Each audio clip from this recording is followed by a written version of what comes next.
autopsy examination and a full-body postmortem CT examination demonstrated no acute findings of internal or external trauma and showed severe heart disease, including multiple surgical procedures involving the heart, evidence of prior heart attacks, and severe changes of the kidneys due to chronic high blood pressure.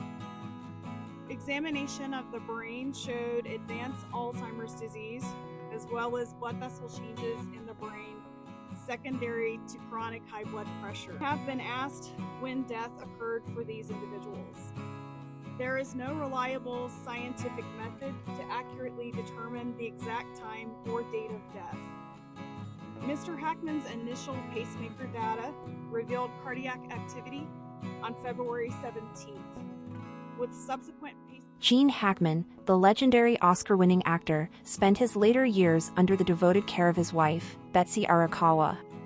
According to close friends, Arakawa played an instrumental role in ensuring Hackman's well-being as his health declined, providing unwavering support and companionship throughout his final years.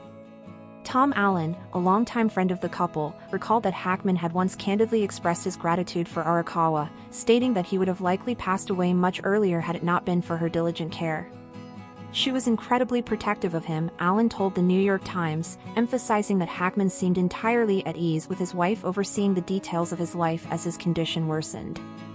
Throughout their more than 2 decades of friendship, Allen noticed that it was Arakawa who arranged Hackman's social engagements, including golf outings and visits from old friends. As the Unforgiven star showed little interest in technology, it was Arakawa who managed his correspondence, using phone calls and emails to keep up with their social circle. Beyond handling social logistics, Arakawa took an active role in ensuring Hackman maintained a healthy lifestyle. Friends recalled how she carefully monitored his diet, mixing soda water into his wine to dilute it and making sure he ate nutritious meals. "She just really looked after him," Allen remarked, underscoring her dedication to his well-being. As Hackman's health continued to deteriorate, the burden of caregiving rested solely on Arakawa's shoulders. The couple did not appear to have any professional assistance in managing the challenges that came with Hackman's advanced Alzheimer's disease. The medical examiner determined that the under-suspicion actor, who had been battling the degenerative illness, ultimately passed away on February 18. Their love story began decades earlier in an unassuming setting. Hackman and Arakawa first met at a Los Angeles fitness center where she worked part-time. In a memorable first interaction, Arakawa denied the actor entry after he forgot his membership card, an incident that may have sparked mutual respect and admiration. Despite their significant 30-year age difference, the two built a strong and lasting relationship, marrying in 1991. Family friend Susan Contreras reflected on their deep connection, noting that their age gap was never a concern. "It never seemed to matter because they were so compatible in many ways," she observed. Arakawa was known for her own unique presence and personality. A classically trained pianist from Hawaii, she carved out her own identity even as she devoted herself to Hackman's care. "She was a personality unto herself," Contreras noted, emphasizing Arakawa's independent spirit and strength. Friends Daniel and Barbara Linehan further shed light on the couple's later years, revealing that they were mostly confined to their home due to Hackman's condition. Despite the challenges, Arakawa made every effort to keep him engaged, incorporating various activities to stimulate his mind. She encouraged him to complete puzzles and even arranged for yoga classes via Zoom, ensuring he remained as active as possible. Their son, Aaron Linehan, reflected on the couple's bond, describing their relationship as one built on deep partnership and mutual care. "They were truly life partners," he shared with People, adding that they were incredibly kind and close to each other. Though they were naturally reserved, they maintained a genuine and warm connection with those around them. "They were real and a lot of fun," he added. Hackman, who had retreated from the public eye in his later years, found solace in the quiet life he shared with Arakawa.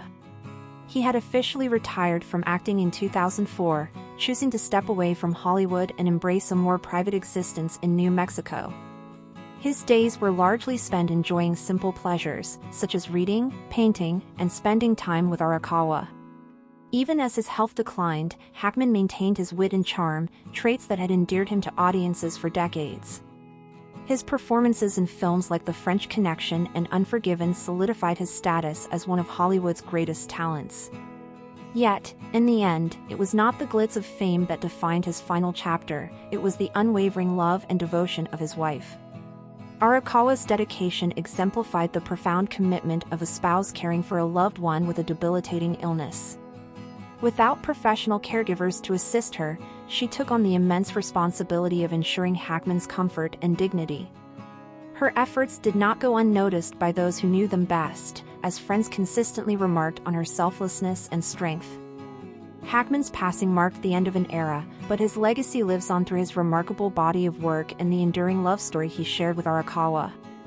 His friends, fans, and loved ones continue to remember him not just as a brilliant actor, but as a man who was deeply loved and cared for until the very end.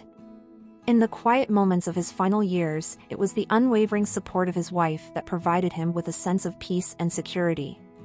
As Hollywood and the world reflect on Hackman's storied career and contributions to cinema, those closest to him will always remember the woman who stood by his side, ensuring that his final days were filled with care, dignity, and love.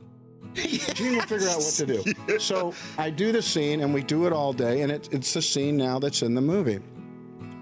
And I remember as I was walking out to my car on MGM lot, Gene was getting in, and he goes, "Hey, I want to talk to you." And I walked over, and he goes, "Look, man, if you ever do that in front of me again, I'm just going to, the way you disrespect, I'm just going to tell you." That's not what he said. Mm-hmm. That's what I thought he was going to say. What'd he say? He looked at me and he said, "Hey, you know, I went through a divorce. I've been doing a lot of kind of questionable movies lately.